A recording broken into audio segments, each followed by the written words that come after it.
네, 트럼프발 관세 폭탄 파장이 커지고 있는데요. 전문가와 짚어보겠습니다. 민정훈 국립외교원 미주연구부 교수 나와 계십니다. 어서 오세요. 네, 안녕하세요. 네, 중국과는 거의 뭐 전쟁으로 가는 것 같은데 50% 관세 추가로 부과하겠다면 이게 몇 %까지 올라가게 되는 건가요?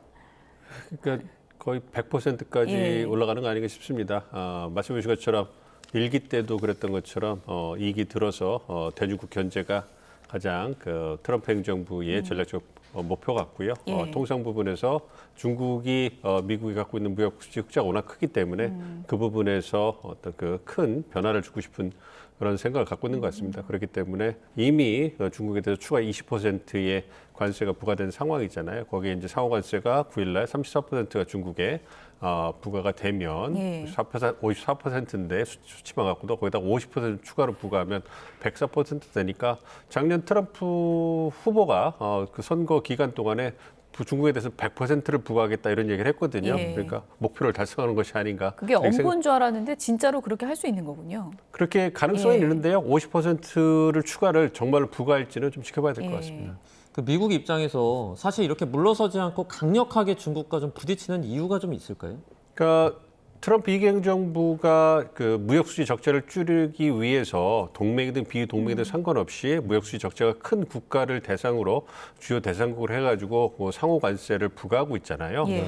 그래서 중국이라든지 캐나다라든지 멕시코, 그다음에 EU, 일본, 한국 순으로 해가지고 타격을 많이 받을 수밖에 없는데요. 그만큼 중국은 무역 수지 적자를 줄이려는 미국 행정부의 노력이 있어서 정점에 있는 국가라고 할 수 있습니다. 네. 그렇기 때문에 어쨌든 전략적 이해관계가 중국의 부상을 견제하는 것이고, 그래서 무역수 적자를 중국과의 관계에서 줄이는 것이 가장 중요한 정치적 목적이고 홍보에 있어서도 가장 좋을 거 아니겠습니까? 그렇기 때문에 이제 중국을 꼭 집어서 이제 그 트럼프 행정부가 공격을 하는 것이고, 공격을 하는 이후에는 무역수 적자가 가장 크기도 하지만 중국이 가장 먼저 보복 관세를 부과하겠다고 공표를 했기 때문에 이런 부분에서 아무래도 가장 먼저 이제 타격을 받는 것이 아닌가 생각합니다. 그러니까 맛보기가 되는 것이고요. 그리고 다른 국가들과 갈라치기를 하면서 중국을 통해 가지고 미국이 얼마나 관세 부과에 있어서 강력한 의지를 갖고 있는가를 보여주고, 그것이 다른 국가들의 대응에 있어서도 상당한 영향을 미칠 수 있기 때문에 미국도 그렇고 중국도 그렇고 굉장히 강경한 모습을 보여주고 있다 생각하고 있습니다. 네. 네. 중국도 끝까지 가겠다. 뭐 이런 입장이던데 중국이 꺼낼 카드가 있는 겁니까? 중국이 1기 행정부를 거치면서 예. 여러 가지 카드를 준비한 것 같아요. 그리고 1기 행정부를 거치면서 어렵기는 했지만 또 위안화 절하라든지 이런 방식을 통해 가지고 잘 버틴 측면도 있거든요. 그렇기 때문에 2기 행정부에서도 위안화 절하하는 방식, 물론 트럼프 행정부가 그것을 용인할 것인지는 지켜봐야 되겠습니다만, 보복 관세라든지 WTO 세계 무역기구에다 제소하는 부분, 예. 이미 그 제소를 하기로 알려져 있기 때문에 이런 부분들, 그리고 이와 더불어서 다른 여타 이제 그 무역수지 적자가 큰 국가들과 협력을 통해 가지고 연대를 구상한다든지 미국 기업들에 대한 제재를 한다든지 이러한 다양한 수단을 갖고 있습니다. 그럼에도 불구하고 여전히 미국과 중국과의 통상 관계를 보면 어떤 그 미국이 중국으로부터 수입하는 것, 중국이 미국으로 수입하는 걸 봤을 때 여전히 그 미국이 중국으로 수입하는 수입이 훨씬 더 크기 때문에 예. 통상 전쟁이 벌어지면 중국이 훨씬 많이 아플 수밖에 없어요. 네. 그럼에도 불구하고 중국이 약한 모습을 보이게 되면 국내 정치적으로도 입지가 약해지기 때문에 예. 강하게 대응하고 있습니다만, 그럼에도 불구하고 대화의 여지를 계속 열어놓고 있거든요. 그것은 미중 관계에서 상대적 약자인 중국이 원칙적으로 대응하지만 대화를 모색해서 상황을 타개하려는 그런 모습을 보여주고 있다 생각하고 있습니다. 중국을 제외한 이제 다른 관련된 모든 나라들이 이제 미국으로 모이고 있습니다. 협상을 하려고 이제 모이고 있는 건데 이런 식으로 좀 길들이는 거 아니냐 이런 분석도 있어요. 그렇죠. 새롭게 판을 짜는 거라고 보고 있습니다. 미국이 2차 세계대전 이후에 세계경제 시스템, 그 자유무역 시스템을 정착을 해놓고서 거기서 리더 역할을 하면서 많은 경제적 이익을 얻은 게 사실이거든요. 그런데 시간이 지나면서 또 환경이 변하면서 미국이 더 이상 기존 체제에서 혜택을 받을 수 없는 그런 상황이 발생하니까 이제는 과감하게 자국의 이익을 지키기 위해서 판을 바꾸는 것 같아요. 그래서 자유무역의 리더에서 보호무역의 예. 맹주를 이제 이제 등극하는 모습이거든요. 그렇기 때문에 지금 보편 관세, 상호 관세 여러 가지 관세를 통해 가지고 보호무역적인 판을 만들고 이것을 이제 정착하는 이런 모습을 보여주는 것 같습니다. 그리고 판을 처음에 만들 때 관세를 적극적으로 활용하되 그 관세를 이제 자국의 이익에 부합하도록 양자 협상을 통해 가지고 이제 주요 무역 대상국들과 협상을 통해 가지고 예. 관세를 인하하거나 유예하는 이런 모습을 보여줄 거거든요. 네. 그래서 그것이 트럼프 행정부가 말하는 뉴 노멀이라고 얘기를 하고 있는데 예. 얼마만큼 정착될 수 있을지 지켜봐야 될 것 같습니다. 그러니까 뭐 협상하겠다는 거는 그 관세를 지렛대로 인해서 그 국가의 그 교역이나 다른 부분에서 우리가 얻을 건 좀 얻어내겠다 뭐 이런 속셈으로 볼 수 있는 건가요? 그렇죠. 틀을 일단 이 관세를 이용해서 기존과 다른 틀을 만들어 놓고 예. 그 안에서 그 국가가 얼마만큼 무역 대상국이 얼마만큼 미국의 이익에 부합하도록 무역 적자를 줄이느냐, 예. 미국 내 투자를 하느냐 이러한 적극적인 노력을 하는 날 보고 그 관세율을 낮춰준다는 거죠. 상당히 좀 그 혹독하고 좀 비겁하긴 합니다만 예. 힘을 가진 국가가 할 수 있는 거라서 참 안타까워합니다. 그러니까 그 숫자가 굳어진 게 아니고 앞으로 움직일 수 있다 뭐 이런 얘기가 되는 건가요? 그렇습니다. 그렇기 예. 때문에 뭐 일본 정부도 그렇고 우리 정부도 그렇고 지속적으로 미국과 협의를 통해 가지고 한미 관계, 뭐 미일 관계가 갖고 있는 중요성을 부각시키는 거죠. 그러니까 예. 한국이 얼마만큼 미국의 이익에 부합하는 국가인가를 이제 강조를 하고 그 토대 하에서 이제 미국의 무역시 적자를 줄여주기 위해서 한국이 에너지를 수입 더 한다든지 예. 알래스카 천연가스 파이프라인에 투자를 한다든지 이런 부분을 통해서 무역시 적자를 줄여서 트럼프 대통령이 국내 정치적으로 홍보할 수 있는 가시기 성과를 만들어 주는 거죠. 예. 그리고 여타 전략적 주고받기를 통해 가지고 이제 서로 윈윈할 수 있다라는 걸 지속적으로 강조하면 그러한 부분을 이제 국내 정치적으로 트럼프 대통령이 내세우면서 관세를 인하해 주는 이런 모습을 보일 걸로 기대하고 있습니다. 그 트럼프 대통령의 그간의 어떤 거래 방식을 좀 보면은 처음에 엄포를 놓고 그 다음에 조금씩 조율하는 그런 방식을 많이 쓰지 않았습니까? 그러면 아까 전에 말씀하신 것처럼 뭐 관세 수치를 조정한다든지 아니면 그 관세를 조금 유예한다든지 지금 시점에서 좀 기대해 볼 수 있나요?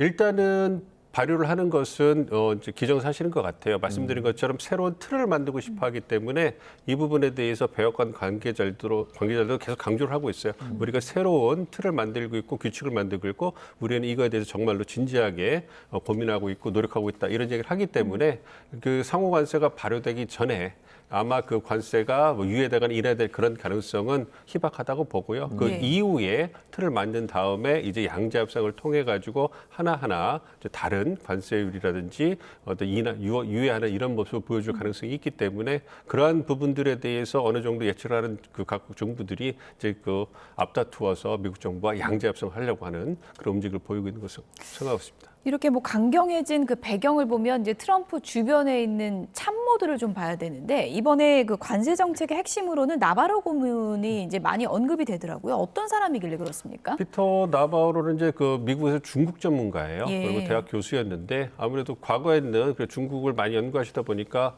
그 중국과의 미중 관계를 개선하고 하는 부분에 희망도 가지고 있었고 긍정 인식을 갖고 있었는데 예. 시간이 지나다 보니까 중국은 뭔가 협력할 수 있는 국가 아니라는 현실적인 인식이 온 거고 그 이후부터는 굉장히 강경한 어떤 그러한 인식을 갖게 됐습니다. 그래서 이제 그 피터 나바로가 쓴 저서를 보면 예. 중국과 미국은 절대 협력할 수 없기 때문에 경쟁해야 되고 떨어뜨려야 된다까지 얘기를 합니다. 완전히 경제적으로 미중이 분리돼도 그거는 뭐 감당할 수 있는 일이다. 예. 이렇게까지 주장하는 분이고 강경론자군요. 굉장히 정말. 강경합니다. 예. 그리고 관세를 이용해서 무역수지 줄이는 것, 예. 관세의 역할, 무역수지를 적자를 줄이는 것이 굉장히 중요하다고 강조하면서 이제 그 현재 진행되고 있는 강경한 관세 정책의 틀을 만든 분이기 때문에 그분의 어떤 입김이 많이 작용을 하고 그 동조하는 분들이 계셔가지고 예. 그 부분을 트럼프 대통령이 어떤 채택한 것이 아닌가 생각하고 있습니다. 나바로 고민이 일론 머스크에 대해서는 뭐 자동차 조립자다. 뭐 그래서 부품 싸게 들여오려는 거 아니냐 이렇게 비하하기도 했던데 지금 일론 머스크와는 상당히 좀 부딪히는 상황인 것 같아요.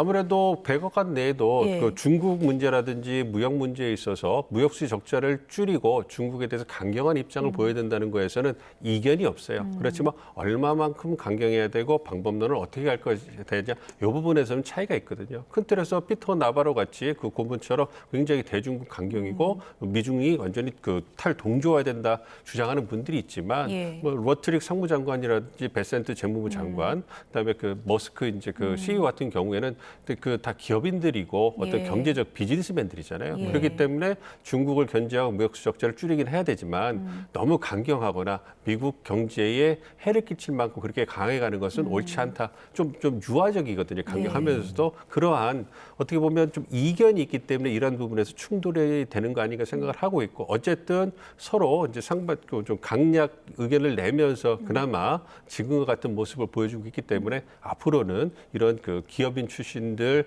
어떤 강요들이 보다 더 큰 목소리를 내주기를 좀 기대를 하고 있습니다. 그 시기적으로 이렇게 강경한 정책을 좀 오래 이어나가기 어렵다라는 분석도 있거든요. 뭐 미국의 경기라든지 지금 떨어진 증시라든지 중간 선거도 조금 있으면 있고요. 어떻게 보세요?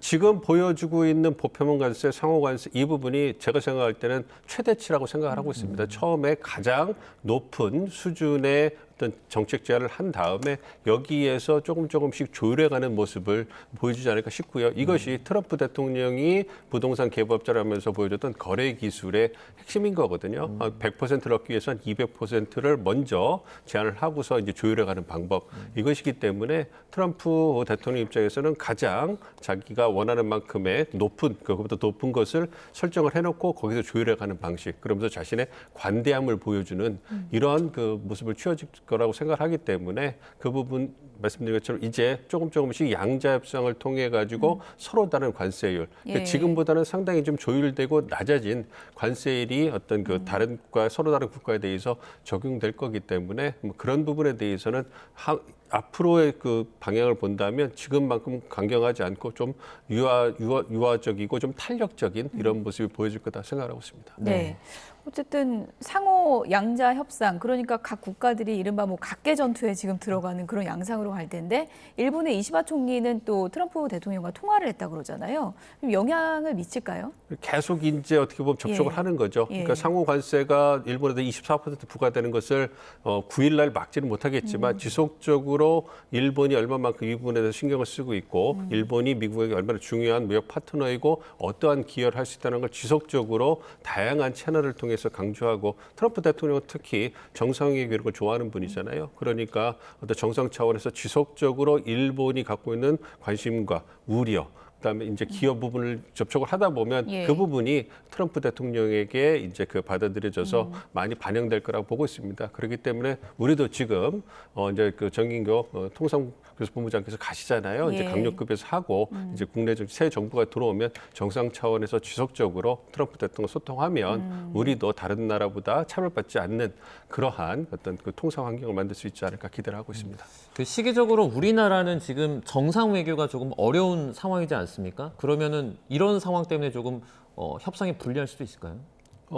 분리할 가능성을 완전히 배제할 수는 없다고 생각을 하고 있습니다. 말씀드린 것처럼 트럼프 대통령이 아무래도 정상 차원에서의 어떤 협력을 좋아하고 그리고 트럼프 대통령의 영향력이 일기에 비해서 굉장히 커졌잖아요. 그러니까 이번에 보편 관세를 발효할 거냐, 상호 관세를 발효할 거냐 이걸 봤을 때 결국은 모두 다 트럼프 대통령의 입만 쳐다보고 있는 상황이 됐었기 때문에 마지막에 예. 아무래도 트럼프 대통령의 영향이 크기 때문에 정상 외교를 통해 가지고 주고받기를 통해서 트럼프 대통령의 어떤 마음을 돌리는 것이 굉장히 중요한 이런 상황이 되어버렸어요. 그렇기 때문에 일정 정도 우리에게 좀 그 안타까운 상황이 발생하고 있습니다만 어쨌든 저희가 가동할 수 있는 모든 채널을 총 가동해서 이제 강력국 실무 차원에서 지속적으로 한국이 얼마만큼 미국의 중요한 동맹이고 파트너이고 한국이 얼마만큼 미국의 경제지기에 기여할 수 있다. 예. 이런 부분들을 지속적으로 이제 그 소통을 해서 그 트럼프 대통령이 올라갈 수 있도록 얘기를 하고 새 정부가 들어오면 조속한 시일에 정상회담을 통해 가지고 예. 이제 정상 차원에서 협의를 해서 결정을 하는 이러한 예. 그런 모습을 취해야 되지 않을까 생각하고 있습니다. 관세 폭탄 때문에 뭐 전 세계 곳곳에서 트럼프의 이런 관세 정책에 대한 비판이 큰데 국내적으로 봐도 지금 뭐 트럼프 내려와라 뭐 이런 시위가 확산되고 있다고 하는데 어떻습니까? 그 시위가 좀 심상치 않은 건가요? 아니면 여느 때와 좀 다르지 않은 건가요? 미국의 입장에서 보면 신행정부가 출범한 지 얼마 안 됐잖아요. 2달 예. 반밖에 안 됐는데 어떤 이런 국내적인 정책적인 이유로 해가지고 이제 그 시위가 이렇게 전국적으로 일어나는 것은 그렇게 보편적이지는 않습니다. 예. 그래서 이제 미국 전역에서 한 1,200건 이상의 시위가 발생을 하고 한 60만 명 이상이 참여를 했다는 거 아니에요. 그래서 이제 근데 그 시위의 명분을 보면 예. 이게 그 대규모 관세 드라이버만 있는 게 아니에요. 예. 그러니까 트럼프 행정부가 너무 강하게 정책 드라이브를 걸고 월권을 한다 이런 부분을 이제 그 지적하고 있는 거거든요. 그러니까 연방 공무원들을 대폭 감축하고 조직을 축소하고 이런 부분에 대해서 불만이 많을 것이고 이와 더불어서 보건 프로그램에 대해 어떤 예산을 삭감하고 무엇보다도 우리의 국민연금 같은 사회보장연금을 축소하는 이런 움직임을 보이거든요. 왜냐하면 연방 정부 예산을 줄이기 때문에 예. 이런 부분 그리고 러시아와 좀 유화한 기조, 그러니까 다양한 어떤 정책적인 문제로 인해 가지고 시위가 벌어지고 있기 때문에 꼭 네. 집어서 관세 때만 그렇다고는 보기는 어렵습니다. 예. 그리고 여전히 트럼프 대통령의 지지율은 45% 이상 나오고 있기 때문에 일기에 비해서는 훨씬 높은 거예요. 그렇군요. 즉 지지층은 견고하게 움직이고 있지 않다는 겁니다. 관세 여파도 이제 반영이 거의 안 되고 있다 이렇게 봐야 반영이 됩니까? 되고 있습니다만 예. 그것이 어떤 그 양극화가 심한 미국 입장에서 보면 그러니까 트럼프 대통령을 지지하지 않는 그 지지층에서 그 유권자층에서 나오고 있는 거기 때문에 우리가 주목을 해봐야 되는 거고 그렇기 때문에 트럼프 대통령이 주말에 골프 치는 영상을 예. 올리면서 이제 자신은 변함이 없을 거고 밀고 나갈 것이다 이러한 제 상식성을 보여주는 것도 네. 그 기존에는 그런 상황이 있다고 그 생각합니다. 영상 보여주시면 좋을 것 같은데요. 트럼프 대통령 이런 시위, 뭐 이런 전 세계적인 파장 이런 상황 속에서 저렇게 티샷하는 영상을 SNS에 올렸습니다. 어떻게 보세요? 뭐 정치를 뭐 트럼프식대로 하는 것은 뭐 일기와 비슷한 것 같긴 한데 좀 비난 여론이 좀 있지 않을까 싶기도 한데요. 말씀드린 것처럼 양극화가 미국이 워낙 심하기 예. 때문에 그러니까 반대하는 측은 시위를 하고 굉장히 강경하게 대응을 하고 있지만 지지층들은 이제 지지를 해주고 있는 상황입니다. 물론 이제 그 관세 드라이브가 미국 내 경제에 부정적인 영향을 미칠 가능성이 있기 때문에 재계를 중심으로 해서 너무 강하게 관세 드라이브를 걸지 말아라. 예. 조금 좀 이렇게 그 수준을 좀 낮춰달라. 이러한 그 목소리가 나오고 있습니다만 무역수 적자를 줄여야 된다는 부분에 대해서는 이견이 없어요. 미국 예. 내에서도 그 특히 지지층 측에서 그렇기 때문에 그런 걸 잘 알고 있는 트럼프 대통령 입장에서는 자신의 지지층은 여전히 자신을 지지해 주는 걸 알고 이제 지지층들에게 나는 변함없이 내가 할 일을 할 것이다. 이걸 보여주기 위해서 이제 예정대로 일정에 따라서 골프를 치는 모습을 보여준 우연히 거거든요. 올린 게 아니라 다 의도가 있다. 그렇게 보시는 거군요. 그렇습니다. 언론 플레이에 있어서는 거의 예. 천재적인 그 소질을 갖고 예. 있는 트럼프 대통령이기 때문에 저 골프 영상을 올린 것은 지금 말씀드린 것처럼 지지층들에게 변함없이 이제 그 정책을 추진할 것을 보여준다 이렇게 생각합니다. 네. 예. 알겠습니다. 트럼프발 관세 전쟁 관련된 내용들 저희가 살펴봤습니다. 민정은 국립외교원 미주연구부 교수와 함께했습니다. 고맙습니다. 고맙습니다.